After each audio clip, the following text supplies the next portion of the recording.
근데 우리 신앙의 삶도 어쩌면 하나님 앞에 집중하기보다는 사람을 의식하고 또 사람에게 들리는 그런 신앙은 아닌가, 우리가 한번 생각을 해봐야 될 겁니다. 갈라디아 교회 그 성도들은 어떤 사람들이었습니까? 그들은 원래 이방 사람들이었고 구원의 백성은 아니었습니다. 그래서 8절 말씀에서 보여주듯이 그들은 우상 숭배자였습니다. 하나님이 아닌 자들에게 종노릇하는 그런 사람들이었습니다. 이제 그러면 예수 믿게 되어졌으니까 뭔가 달라졌겠죠 라고 생각했더니 9절 말씀을 보니 웬걸요, 도로 똑같아졌습니다. 우상 숭배하던 그 모습이 형태만 바꿔져서 이제는 율법을 숭배하는 모습으로 바뀌어지게 되는 것이죠.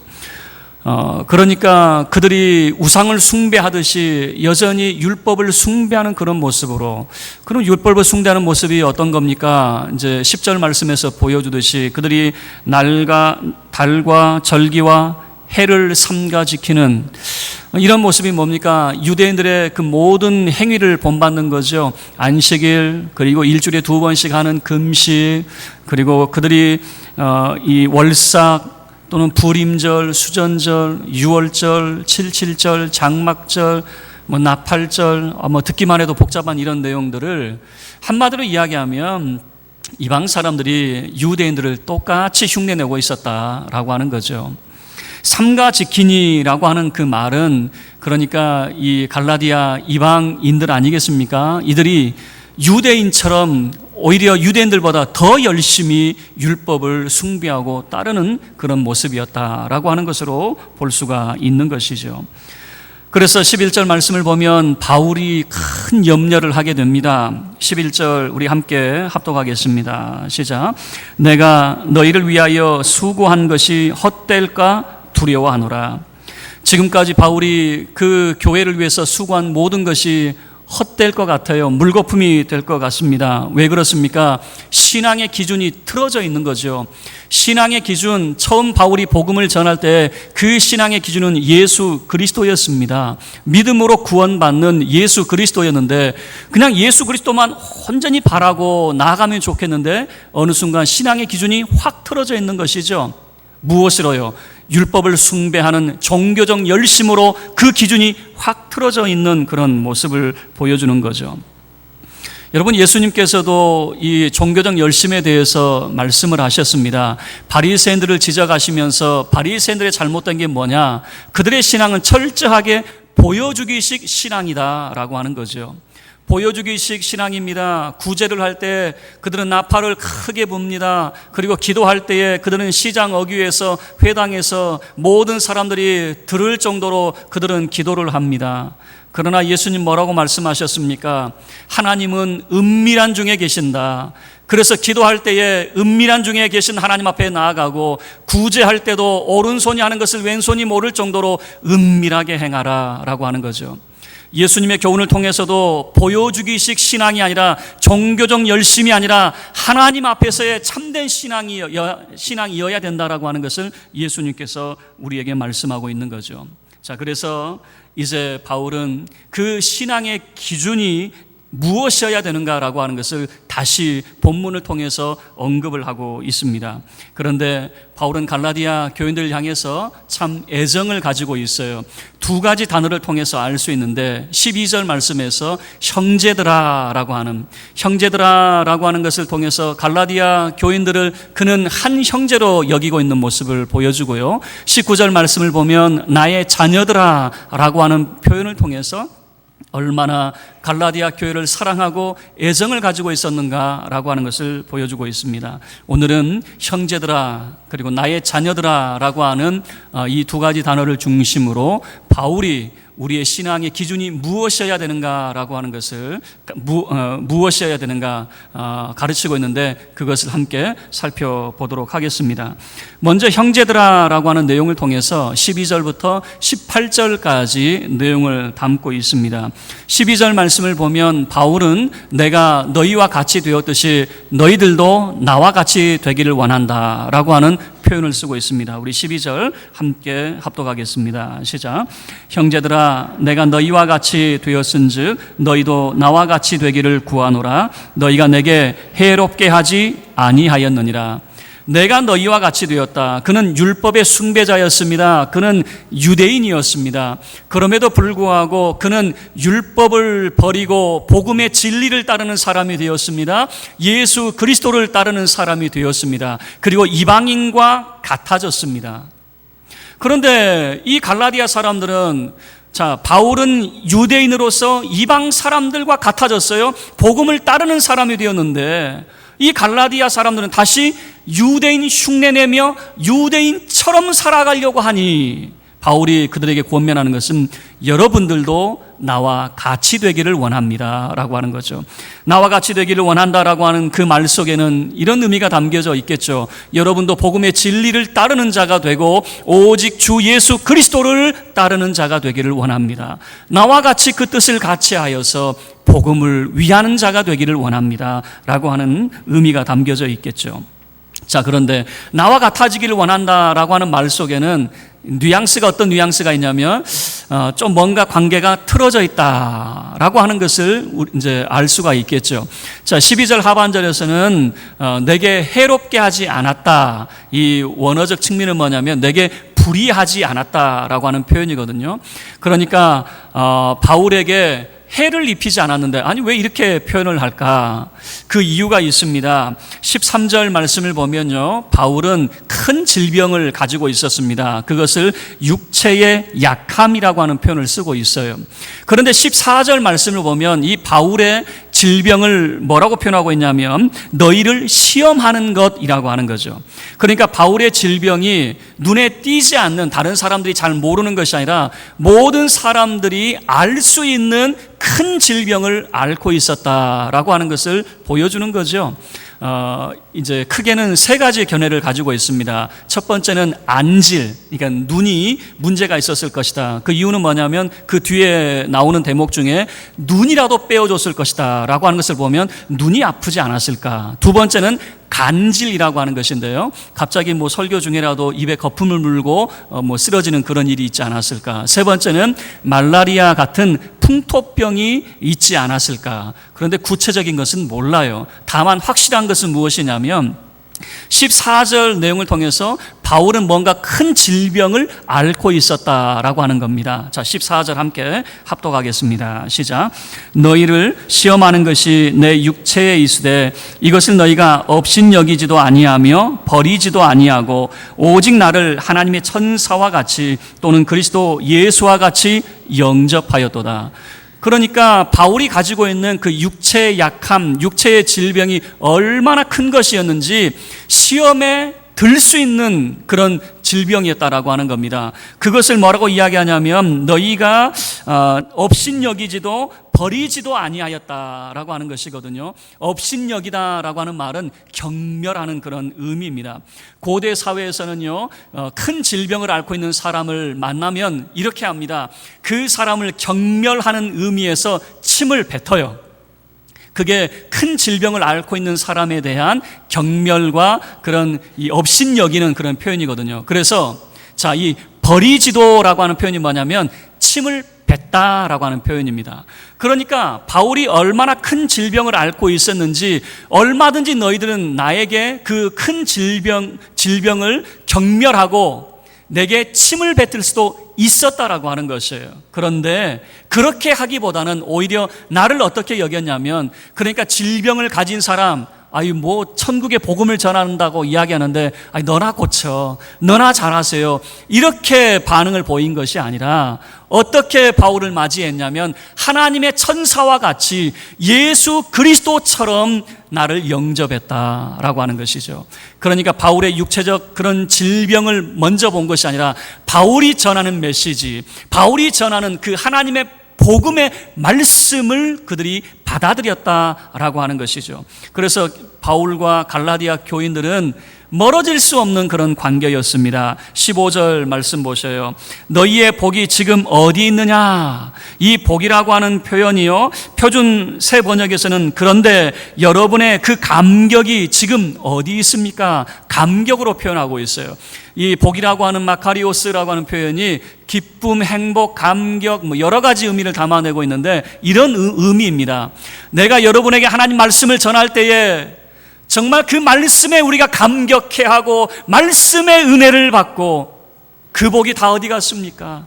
그 은혜 다 어디 갔습니까? 라고 하는 그런 표현이에요. 다시 이야기하면 하나님 말씀을 통해서 우리가 서로 은혜를 받았던 이것을 여러분 기억하십시오 라고 하는 것이죠. 왜요?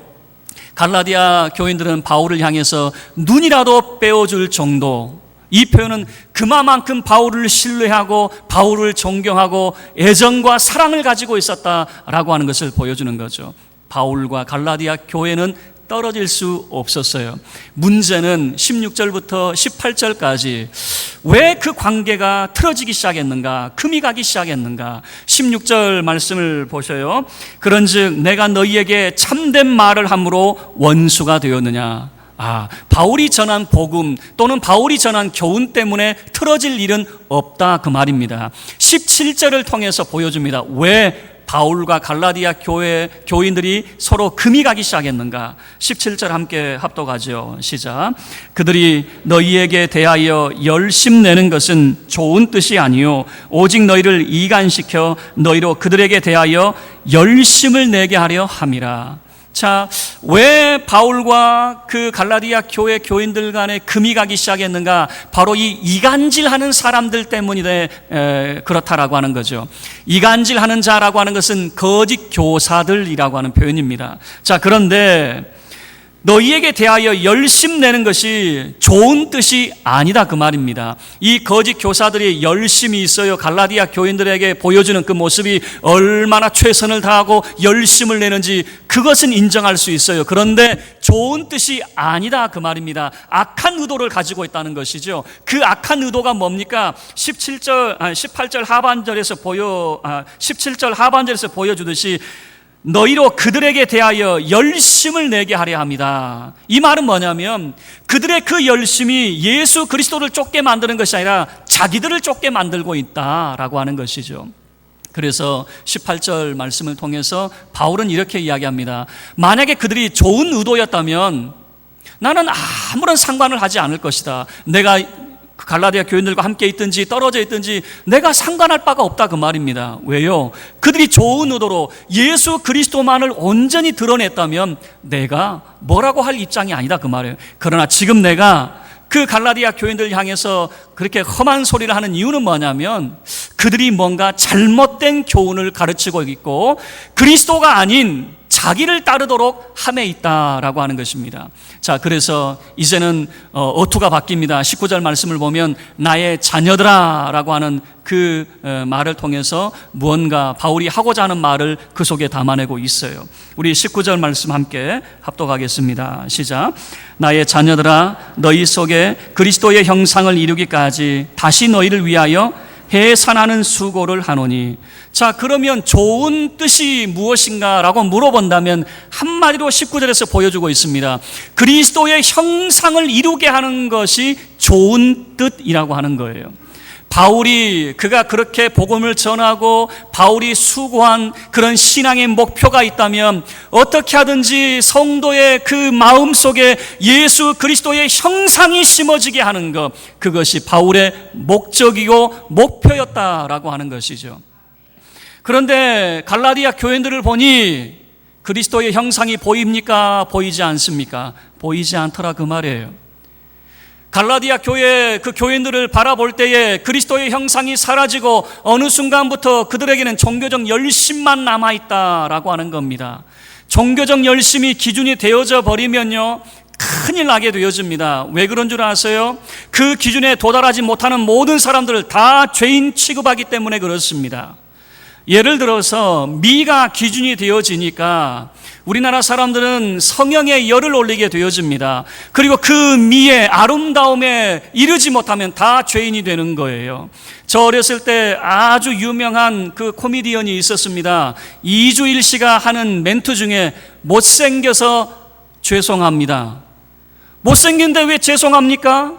못생긴 게 죄가 됩니까? 그런데 죄인이 되는 세상이에요. 못생겨서 죄송합니다. 그 말을 하게 되는 거예요. 그리고 우리가 공부하는 것, 인류 대학이 우리의 목표가 되고 기준이 되어지면 어떤 일이 벌어지냐면 그 공부에 도달하지 못한 사람들은 다 죄인이 되는 거예요. 여러분, 모든 사람이 다 공부만 잘하는 것이 아니에요. 어떤 사람은 운동 잘하는 사람이 있습니다. 어떤 사람은 말을 잘하는 사람이 있습니다. 어떤 사람은 섬김을 잘하는 사람이 있습니다. 노래를 잘하는 사람이 있어요. 잘하는 여러 가지 방면이 있음에도 불구하고 공부 하나 때문에 죄인 되는 거예요. 여러분, 그게 기준이 되면 죄인을 만든다니까요. 종교적 열심도 마찬가지입니다. 종교적 열심이 기준이 되면 거기에 미치지 못한 사람은 전부 죄인이 되는 거예요. 새벽기도 못 나온 사람 다 죄인 됩니까? 수요예배 못 드리면 죄인 됩니까? 11조 못 드리면 죄인 됩니까? 아니요. 예수는 우리에게 참된 자유를 주기 위해서 십자가에서 죽으셨습니다. 죄인 된 우리를 자유하기 위해서 십자가에서 죽으셨는데 왜 우리는 다시 죄인 만들고 있느냐, 그 말이에요. 바울이 열분이 나는 게 바로 그런 부분이에요. 왜 종교적 열심으로 돌아가지 말라고 이야기하는지, 왜 율법의 그런 이 열심으로 돌아가지 말라고 이야기하는지 다른 게 아니에요. 종교적 열심은 다른 사람들을 차별하기 시작하고 다른 사람들을 죄인으로 만들기 때문에 그렇습니다. 바울은 갈라디아 교인들을 바라보면서 그리스도의 형상이 있는가 봤더니 아니요, 다 종교적 열심으로 돌아가 버린 거예요. 그래서 그가 다짐을 하죠. 무슨 다짐입니까? 19절 이렇게 표현하죠. 다시 너희를 위하여 해산하는 수고를 하노니, 아이를 낳는 그런 수고를 하겠다, 그 말입니다. 무슨 말이죠? 그들은 다 예수를 믿고 구원받은 사람들이었어요. 그런데 이 표현을 쓰는 것은 이런 겁니다. 지금 갈라디아 교인들이 예수 믿고 그리고 시간이 지나면서 그들은 이제 성숙된 그런 신앙인이 되었다고 생각하는데 웬걸요, 복음의 본질인 예수 그리스도가 없어요. 그래서 해산하는 수고라고 하는 것은 이겁니다. 갈라디아 교회 성도 여러분은 복음을 다시 들어야 됩니다. 여러분은 복음을 다시 들어야 됩니다 라고 하는 그런 의미예요. 왜 그렇습니까? 20절 말씀에 이렇게 표현하고 있어요. 내가 이제라도 너희와 함께 있어 내 언성을 높이려 함은 너희에 대하여 의혹이 있음이라. 의혹이 있다는 겁니다. 무슨 말일까요? 정말 여러분들이 예수 그리스도를 믿는 믿음 가운데 있는지 그게 보이지 않는다, 그 말입니다. 여러분이 참된 진리 가운데 있는지 그게 보이지 않는다는 겁니다. 의혹이 있다는 거예요. 그래서 바울은 해산하는 수고라고 하는 것을 통해서 여러분들은 복음을 다시 들어야 됩니다 라고 하는 의미이죠. 자, 말씀을 마치도록 하겠습니다. 바울은 신앙의 기준이 틀어져 있는 이 갈라디아 교회 교인들을 향해서 형제들아 그리고 나의 자녀들아 라고 하는 말을 통해서 신앙의 기준에 대해서 다시 한번 설명을 하고 있습니다. 여러분, 신앙의 기준은 절대 종교적 열심이 될 수가 없어요. 율법을 숭배하는 것이, 우리의 삶에 그런 열심 내는 것이 우리의 기준이 될 수 없어요. 그러면 우리의 신앙의 기준은 무엇이어야 됩니까? 오직 예수 그리스도가 우리의 신앙의 기준이 되어야 됩니다. 예수 그리스도는 우리의 신앙과 삶의 본질이어야 됩니다. 그분은 우리의 신앙과 삶의 철학이어야 됩니다. 그분이, 예수 그리스도가 우리의 삶의 전부가 되어야 됩니다. 그렇지 못하니까 예수 그리스도를 구원의 수단으로 만들어버리는 거예요. 구원을 위해서는 예수가 필요하지만 우리의 삶을 위해서는 예수가 필요 없어요. 우리의 삶을 위해서는 필요한 게 뭐냐? 바로 종교적 열심이다, 이렇게 나타나는 거예요. 그러나 바울은 말합니다. 우리의 신앙의 기준은 그렇지 않습니다. 종교적 열심이 아니라 궤도 수정을 해야 돼요. 우리의 신앙의 기준은 누구여야 됩니까? 오직 예수 그리스도여야 됩니다. 바울은 그래서 이렇게 이야기하는 거예요. 여러분, 다시 복음을 들어야 되겠네요. 다시 복음을 들어야 됩니다. 여러분, 우리 자신의 모습을 한번 돌아보세요. 그리고 우리 한국교회의 모습을 여러분 한번 돌아보세요. 어느 순간 세속주의에 물들어 가버렸습니다. 기복주의 신앙에 물들었습니다. 성장주의, 물질 만능주의에 물들었습니다. 그래서 어느 순간 예수를 믿음에도 불구하고 예수가 우리의 삶의 전부가 아니고, 예수가 우리의 삶의 철학이 아니고, 예수가 우리의 삶의 본질이 아닌 무언가 뒤바뀌어 버렸어요. 여러분, 다시 우리가 말씀 앞에 서야 될 것입니다. 바울은 우리의 신앙의 기준, 우리의 신앙의 목표, 그것은 예수 그리스도의 형상을 이루는 것이 우리의 신앙의 본질이고 목표고 철학이고 전부이어야 된다라고 말하고 있는 것입니다.